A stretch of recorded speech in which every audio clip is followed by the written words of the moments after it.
Oi, gente, eu sou a Isabela. Eu sou a Ana Vitória. Sou Beatriz. Sou Inácio. Eu sou a Clara. Eu sou a Fernanda. E hoje a gente vai falar sobre Dom Casmurro, uma obra de Machado de Assis, um clássico da literatura brasileira, e a gente vai querer fazer um debate aqui sobre um dos principais pontos. Então, todo mundo já sabe que Dom Casmurro é uma obra clássica que tem aquele dilema do traiu ou não traiu. E o narrador, ele vai usar de algumas inovações do realismo para tentar direcionar o leitor à sua obra, a sua narrativa, e tentar convencer ele a ficar do seu lado, digamos assim. Então ele vai acabar usando de algumas facetas para ele poder direcionar o leitor a ficar do seu lado. Então a primeira faceta que ele usa, digamos assim, seria o do Bentinho. O Bentinho é o personagem principal e no começo ele vai ser aquele homem tipo bem basiquinho, que vai estar apaixonado e namorado de Capitu e todo apaixonado. Mas ele ainda vai ser muito servil dos códigos sociais. Então se a gente não se deixar enganar, a gente vai ver que ele é um homem muito conservador, muito patriarcal e muito inseguro. Mas assim, desde o início a gente vai notar que ele é uma pessoa muito instável, mimado e vai muito propenso a ser ranzinza e tudo mais. Mas ainda ele é alguém muito apaixonado por Capitu e ele quer lutar para ficar com ela. E ele está disposto a passar o resto da sua vida com ela. Mas a outra faceta que a gente vai acabar sendo apresentado ali vai ser a do Dom Casmurro. Ele vai ser um narrador, tratado como um personagem, e ele já é idoso, ele vai narrar a sua vida. Vai tratar então de uma pseudo-autobiografia, e ele vai ser um homem envelhecido que vai se recordar da sua infância e para tratar da sua solidão e lembrar de tudo que ele já viveu na sua vida. Vai ser uma visão muito amarga e doída de alguém que se acabou isolando por sua própria casmurrice. Né? E o título da obra vai acabar refletindo nisso. Casmurro vai ser um termo que vai se referir a um homem calado, que está virado para si, e Dom vai acabar sendo tipo uma ironia, digamos assim, de um homem que está tão alto numa classe social, já que ele é formado em direito e tudo mais, mas ele é um homem que se vive isolado. Então vai ser, portanto, uma obra narrada em primeira pessoa, em forma de flashback, e de uma pessoa toda desiludida e amargurada, e o autor vai ficar interrompendo a história várias e várias vezes. Então, o que a gente vai passar para a terceira faceta, que seria do narrador-personagem. O foco narrativo vai ser em primeira pessoa e vai ser toda uma lembrança do personagem de sua vida. Só que o narrador vai ser... Como que era? Um narrador... personagem? Protagonista, exatamente. Obrigada. E vai ser a terceira faceta que ele vai mostrar, que ele vai ser o protagonista e ele vai acabar se envolvendo na história e dando a sua opinião, e vai ficar interrompendo e tudo mais. O texto do Operadores de Leituras fala justamente disso, em alguma parte, que tipo, o narrador não deve ser confundido com o autor do livro, só que em Dom Casmurro isso acontece bastante, porque Machado de Assis escreveu o personagem como o próprio narrador contando a própria história, então ele se confunde ali como autor da própria história, e esse é um negócio bem interessante, por isso que se torna uma pseudo-autobiografia o negócio. E ele também é uma narrativa digressiva, acho que é o nome, que tipo, ele, como você falou, ele se interrompe vários momentos ao longo, ele vai contando sua história, ele começa desde a sua adolescência, vai até a sua velhice, aí ele vai tentando essa ordem cronológica meio assim, né? Não linear? Não muito linear, tipo, ele tenta, mas não consegue muito. Aí ele se interrompe várias vezes para falar sobre lembranças, reflexões, ele fala, nossa, pode ser isso. Aí, isso aí. Então, em relação ao personagem do Bentinho mesmo, o Dom Casmurro, ele conta na velhice. Então, ele já é uma pessoa que já tá chateada, já tá magoada da vida, de acontecimentos da vida. Então, ele já conta no ponto de vista dele. Então, não tem como a gente saber a opinião dos outros personagens. A gente só sabe deles pela visão do Bentinho. Então, ele só vai dar a sua própria opinião. E uma coisa que eu sempre escuto falar é que quando a gente fala de alguém, a gente está refletindo os nossos próprios sentimentos e, às vezes, quem realmente somos. Então, assim, é igual quando, por exemplo, eu falo pra alguém mal de outra pessoa. Você vai começar a criar esse sentimento por essa pessoa de tanto que eu falo mal. Tipo, nossa, tal pessoa é muito ruim. Eu vou começar a falar várias vezes isso e você vai acabar criando um ranço, literalmente, daquela pessoa. Então, eu acredito que o Dom Casmurro quis transmitir esse papel de vítima pra ele. Tipo, nossa, tadinho, né? Foi traído. E essa imagem tipo assim, realmente de vítima, de uma pessoa insegura, que a mãe sempre protegeu e não consegue lidar com frustrações da vida. E, assim, eu pelo menos acredito que ela não traiu e ele tem essa visão, assim, dela por essas mágoas, por ela ser muito, a imagem dela ser muito superior à dele, ele acaba ficando escondido atrás dela, ele acaba se sentindo mal, se sentindo inseguro por causa dessas situações.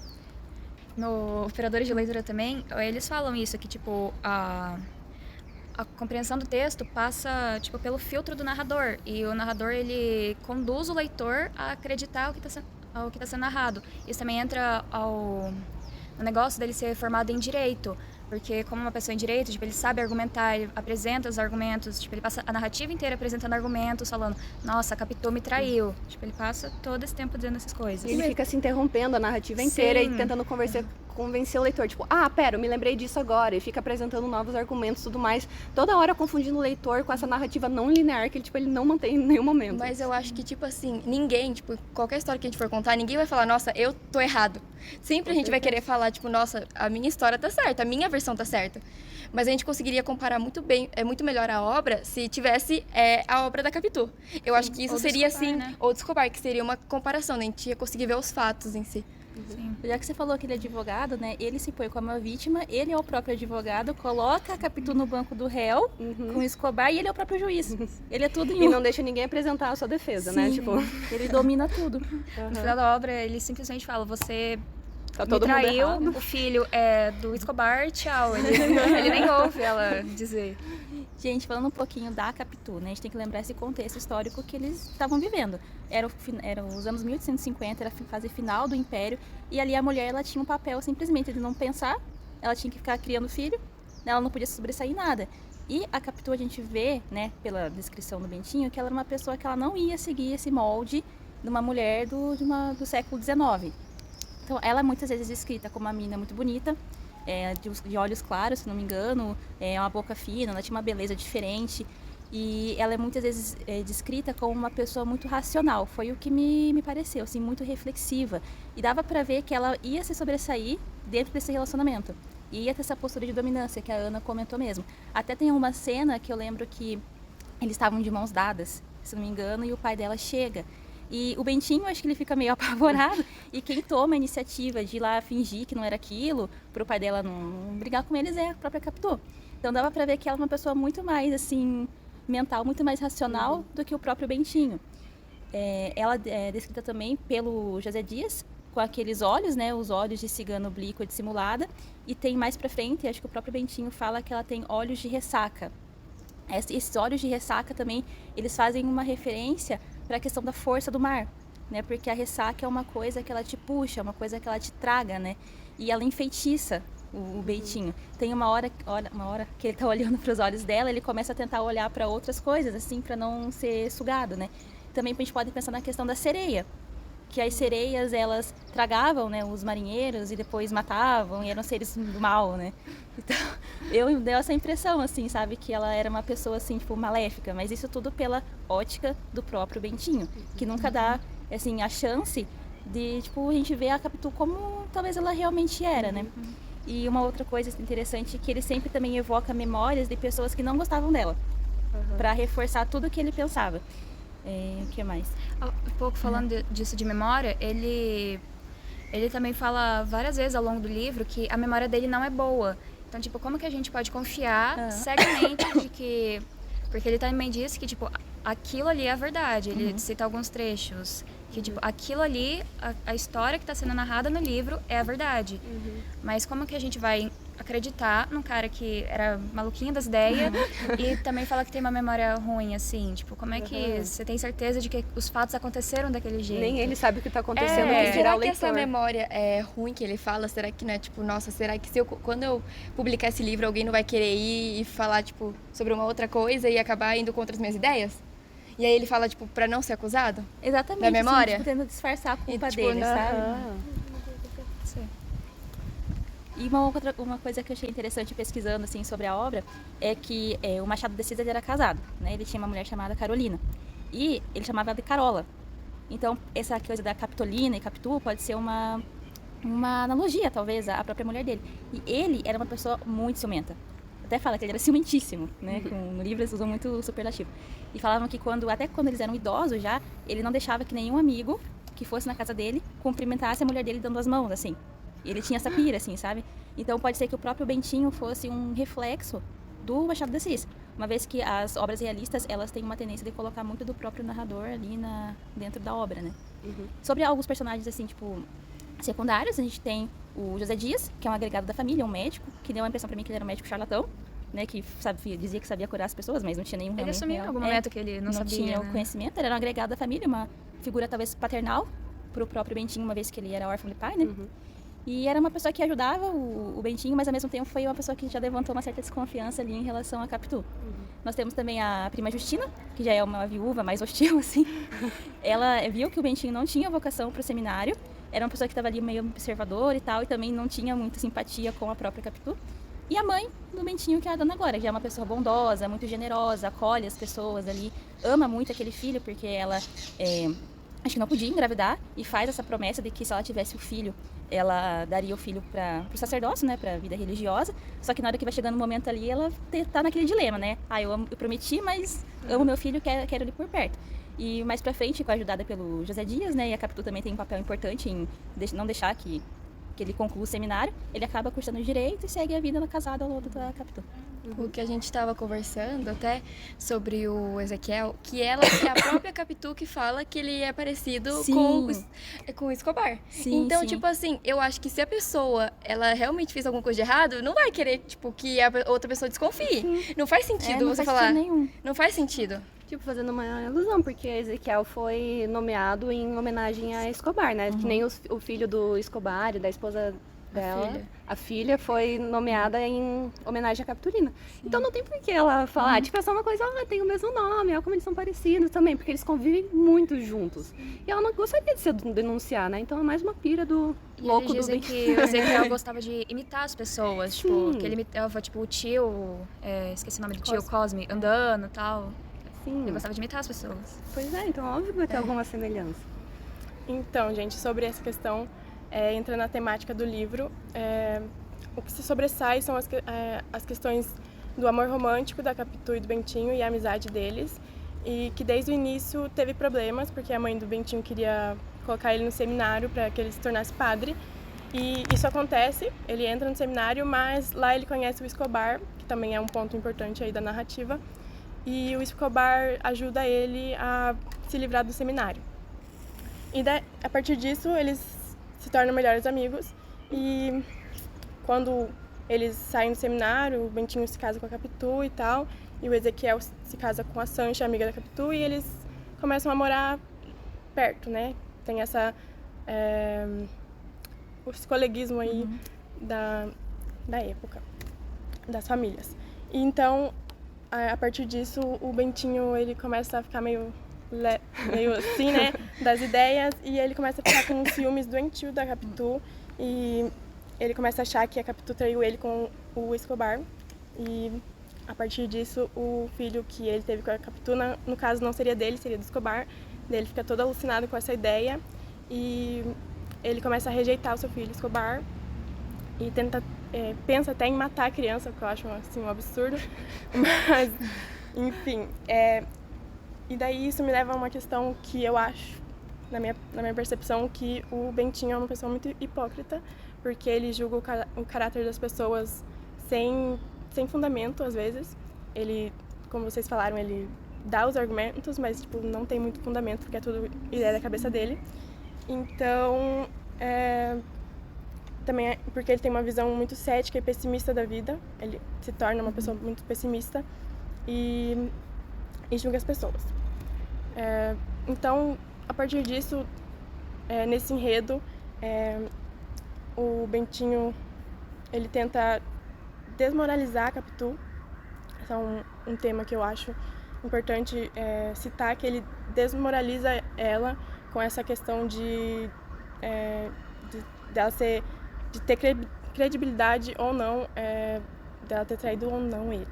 Eu penso que tem uma questão também da gente pensar qual o papel da Capitu nessa narrativa, e onde no contexto histórico a voz das mulheres não era ouvida e a voz do homem se sobressaía a qualquer custo. Então, como que na época as pessoas iam pensar que a Capitu podia não ter traído de fato o Bentinho? Então, partindo desse contexto histórico, a gente pensa que a Capitu teria que ser uma mulher submissa, como você falou, e seguir os padrões de uma mulher na sociedade, de ser submissa, ter uma questão de subserviência ao marido. E a Capitu, né, desde criança ela não era uma mulher assim. E a partir disso, o Bentinho traz a questão da... Tipo, ele mostra o que as pessoas falavam dela, falavam bem, mas aí eles falavam mal também. Então, essa narrativa, dessa forma, serve para despertar a dúvida do leitor justamente nesse tema da moral da Capitu e para fazer mais crível a versão do Bentinho. No entanto, vale sempre lembrar que essa é uma narrativa escrita por ele, subjetivamente, unilateralmente por ele, então as visões são sempre dele. E então,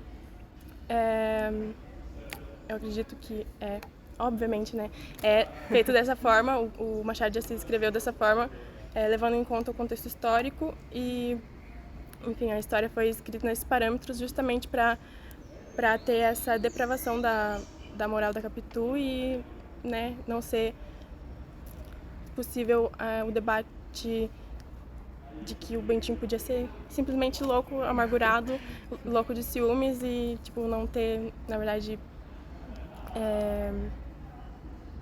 Não ter tido realmente uma traição. Tipo, ele simplesmente é pirado das ideias. Dissimulado das ideias. Dissimulado ele. Ao Baseado mesmo em tempo vozes da que cabeça. ele fala que ela é dissimulada, ele é Ele é dissimulado. mais louco. Ele é dissimulado. hipócrita, como eu disse, ele é hipócrita, porque ele julga ela, mas ele faz a mesma coisa. Sim. Ele deu em cima da Sim. Sancha, vamos, né, concordar.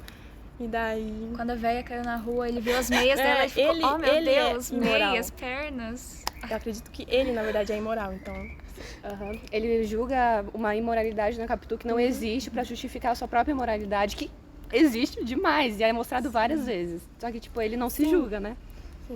Ele tem uma questão moral, tipo, em relação ao catolicismo, à igreja, mas eu acho que também é uma culpa católica. Mas essa questão do cristianismo também é muito presente assim, na própria história da concepção do Bentinho, né? Porque a mãe dele não engravidava e quando engravidou colocou o filho para ser padre, né?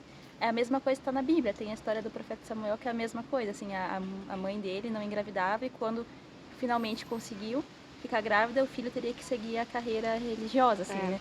Então você vê que essa questão religiosa estava muito presente ainda mais no Brasil do século XIX. Sim. Então, Tipo, falando um pouco dessa intertextualidade aí que você citou, esse negócio da Bíblia, Machado de Assis traz um pouco desse negócio. A maior intertextualidade que tem é do Machado de Assis falando sobre Otelo, de Shakespeare. Tipo, Otelo também, ele matou realmente a esposa, esqueci o nome da moça. Enfim, ele matou a esposa por ciúmes. Tipo, o Bentinho não chegou a matar, mas ele cogitou e matar. chegou muito perto. Bem pertinho. Mas, assim, Ele já pensou em matar a Capitu, o filho, o Escobar, ele pensou em se matar. ou se matar. mas Completamente cara, de louco. certa né? forma, a Capitu ficou na Europa, né? Ela Sim. acabou ficando lá sozinha e morrendo. É uma certa forma, um tipo de morte também. Uma morte não física, mas talvez uma morte social para ela. Sim. Ela foi totalmente ela foi isolada. excluída da sociedade ali Sim. que ela vivia porque, né, ele decidiu isso, basicamente. Ele decidiu o futuro dela. Porque, né, um homem pode decidir o futuro da mulher. Eu pesquisei também, tipo, eu vi em algum lugar dizendo que o casamento deles também já podia ser um indicador que o casamento deles ia fracassar, é ele ter citado os imperadores romanos, Nero, tinha 4, eu não lembro agora. É no Estavam na começo do livro, né, que decoração. ele apresenta a decoração. Que disse que os caras também mataram as esposas porque elas foram acusadas de traição. Então, tipo, tem todo esse lance aí. Nossa. Essa dissimulação da narrativa, ela não é só porque o Bentinho não é confiável, ele não tem uma memória boa. Ele claramente muda de ideia várias vezes durante o texto e ele omite muita coisa enquanto ele dialoga com o leitor. Ele mesmo admite numa parte da narrativa, eu até trouxe aqui, que é: vou esgarçando isto com reticências para dar uma ideia das minhas ideias, que eram assim difusas e confusas, com certeza não dou nada. Ele mesmo dizia que ele escondia muita coisa nas reticências, e até um momento muito tenso da vida dele, ali da vida jovem dele, quando ele deu o primeiro beijo na Capitu, ele passa grande parte do capítulo descrevendo como era a sensação de estar ali fazendo as tranças no cabelo dela naquele momento do penteado, mas justamente na hora do beijo, ele traz reticências, por exemplo. Não quis, não levantou a cabeça, e ficamos assim a olhar um para o outro, até que ela abrochou os lábios, eu desci os meus e... reticências, pula uma quebra paragrafal e ele fala: grande foi a sensação do beijo. Então, o erotismo dentro do Machado de Assis, ele é meio eufemista no sentido que ele esconde a parte principal dos atos, entendeu? Todas as interações românticas do Bentinho durante o livro, elas são ou faladas por meio de analogias ou elas são simplesmente cortadas por reticências. Nesse sentido, na época ali que o Machado de Assis vai escrever o Dom Casmurro, o realismo está começando e também junto dele a partir de alguns anos ali vai começar a corrente naturalista, que não tinha tanta vergonha de esconder o erotismo e o desejo sexual dos personagens. Só que o problema é que Dom Casmurro faz justamente o contrário. Ele esconde o vital, mas ainda assim faz isso de uma maneira de muita classe. Mas ainda assim existem alguns pontos onde esse erotismo ele se evidencia, principalmente no capítulo 58, que já foi citado aqui, que é quando a velhinha cai no chão e aparecem as meias dela e o Bentinho fica fantasiando a volta inteira dele pro seminário sobre como ele gostaria que outras mulheres perdessem as meias, caíssem e mostrassem as meias.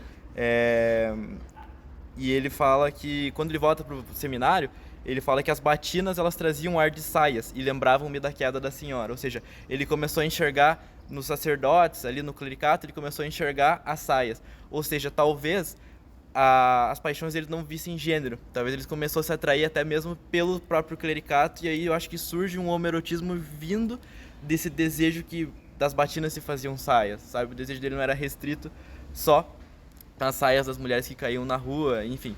E dentro do seminário, ele narra de uma maneira bem pormenorizada alguns sonhos que ele tinha, algumas vontades que ele tinha que ele estava reprimindo, e depois ele narra também alguma coisa de tic-tac que ele estava sentindo dentro do seminário, uma sensação, um expurgo que ele tinha que fazer, que ele estava sentindo muita culpa por isso. Eu anexei muito ao cunho masturbatório, porque, assim, ele esconde muita coisa, mas ao mesmo tempo ele traz muita coisa que eu acho que dá para levar para um lado... Enfim, eu acho que... é uma culpa que me lembra muito o poema que a gente estudou durante a matéria de literatura também, que foi O Meu Sonho, do Álvares de Azevedo, que falava sobre uma pessoa que estava sentindo culpa, uma pessoa que estava sentindo aquele êxtase, aquela pulsação corporal proveniente do prazer, enfim, só que um prazer culpado. Então, essa ideia de trazer essa intertextualidade com O Meu Sonho, com o Cavaleiro das Trevas andando assim, que tinha uma espada sanguenta na mão, enfim, toda aquela coisa, ele provém do fato de que o Machado de Assis, quando ele vai tratar do erotismo, eu acho que ele bebe um pouco do ultra-romantismo ali dos 1850, 1840, justamente porque ele traz a imagem da mulher como uma mulher meio inacessível, as paixões dele são inacessíveis, e assim é o romance dele com a Capitu, na minha percepção. Porque eu também gostaria de trazer que uma coisa muito importante sobre o Machado é que os símbolos para eles, nesse livro, para o narrador, são as mãos e os braços. As cenas de ternura entre os personagens geralmente envolvem toque físico. E isso é uma coisa que eu acho que é proveniente do fato do Bentinho ele ter tido uma infância meio restritiva. A mãe dele cuidava muito dele. Ele não tinha muita interação social. Não é narrado que ele tinha muitos amigos em Mata-Cavalos. Então, quem ele tinha contato era a Capitu. Então, ele não tinha muita interação social no sentido de que, para ele, um toque era uma coisa muito importante. Era uma coisa muito íntima. Ele era uma pessoa meio tímida. Então, o toque para ele era uma coisa muito importante no sentido amoroso. Quando ele fez quando ele promete a Capitu, pede a Capitu que prometa para ele que ela seja casada por ele pede que ela dê as mãos. Quando eles vão dar o primeiro beijo, ele toca os cabelos delas com as mãos. Então, a mão é um símbolo muito importante para o Bentinho. E uma coisa que a gente começa a perceber no seminário é que tem uma cena onde ele e o Escobar, conversando muito, eles tocam a mão por muito tempo. Em vários momentos da narrativa, na verdade, ele toca a mão do Bentinho, não, do Escobar, então ele tem muita esse intimismo do tátil com o Escobar, que eu acho que sugere uma afetividade entre eles ali, mas do viés romântico, e ele também faz a mesma coisa com a Capitu, então dá pra perceber que os interesses românticos do Capitu, do Bentinho, compartilham esse toque tátil, Só que o que difere o romance que ele tem com a Capitu com talvez a atração que ele sinta pelo Escobar? Aí já entra outro símbolo, que eu comecei a definir esses símbolos depois que eu dei uma leitura mais aprofundada, que é o símbolo do braço. Porque existe um capítulo que a Capitu começa a sair, depois da vida de casal deles, quando eles vão para eventos e tal, e o Bentinho sempre dá a ênfase que ele gostaria que ela saísse com as mangas, com camisas de manga, com vestimentas de roupa de manga mais comprida, para que ela não mostrasse os braços para outros. Tanto que ele tem uma crise de ciúme quando um homem roça o braço no braço da Capitu. Então o braço para ele, talvez se a mão já é um símbolo romântico, o braço é uma extensão disso. Ou seja, se a mão tem dimensão romântica, o braço tem dimensão sexual. Eu lembro que teve a parte que ele ficou meio assim pela Sancha, que tipo, ele achou que tava tendo alguma coisa ali entre eles. Ele fala, tipo, acho que ele queria que os braços da Capitu fossem os braços de Sancha, alguma coisa assim. Tipo, eu anotei essa parte, mas eu não lembro direito, mas ele fala uma coisa assim. Inclusive, durante essa cena do jantar que ele vai na casa do Escobar e da Sancha e sente essa tensão com a Sancha, eu justifiquei isso como uma forma de ele estar projetando a atração que ele estava sentindo pelo Escobar, pela Sancha. Porque o que acontece? Existe um determinado momento da cena onde ele vai lá e apalpa o braço do Escobar. Ele fala até, isso é no capítulo 118, ó. Apalpei-lhe os braços, como se fossem os de Sancha. Custa-me essa confissão, mas não posso suprimi-la. Ela já retara a verdade. Não só os apalpei com essa ideia, mas ainda assim senti outra coisa. Achei-os mais grossos e fortes que os meus, e tive-lhes inveja. Acresce que sabiam nadar. Esse acresce que sabiam nadar dá a ideia de que eles sabiam fazer também outras coisas, carregar peso, enfim, ter essa força inerente que o Bentinho esconde por meio da narrativa dissimuladora dele. E essa atração dos braços, tipo, eu acho que é o pináculo da atração que ele sentia pelo Escobar, pelo fato de que ele vai lá e apalpa o braço do Escobar. Para o Bentinho, que é um personagem emocionalmente suprimido e reprimido, pelo fato de estar preso, enclausurado com a mãe dele ali desde a infância, é uma coisa muito grande ter esse contato com uma pessoa, sabe? Ele tem poucas cenas onde o Bentinho vai lá e, tipo assim, romanticamente apalpa a Capitu ou alguma coisa assim. A noite de núpcias dele, mal e mal, é narrada. Tipo, eles falam que eles vão ao céu, enfim, tem muito esse eufemismo. Por que eu acho isso? Eu acho que o que ele tem com a Capitu, por estar muito arregado com as mãos e não com os braços necessariamente, é o fato de que ela é uma mulher inacessível. É uma paixão idealizada e inacessível dele. Ou seja, por isso que a simbologia da Capitu é arraigada nos braços, nas mãos, e com o Escobar é nos braços. Porque o que ele sente pelo Escobar é mais tátil, é mais sexual e é mais fácil de atingir. Porque não é idealizado, não é reprimido. Por que ele sente tanto ciúme da Capitu? Porque ele sente que ele mesmo não consegue acessar ela em integridade, sabe? Se ele mesmo não consegue acessar os braços dela, digamos assim, se ele mesmo não consegue acessar ela para além dessa imagem idealizadora que ele tem, quando ele sente que os outros estão começando a fazer isso, quando os outros estão conseguindo acessar a intimidade da Capitu, ele fica uma doida de ciúme. O Inácio falou que os braços do Escobar sabiam nadar, certo? A Capitu é descrita como tendo olhos de ressaca. Ressaca tem essa questão da força do mar. E o Escobar morre afogado.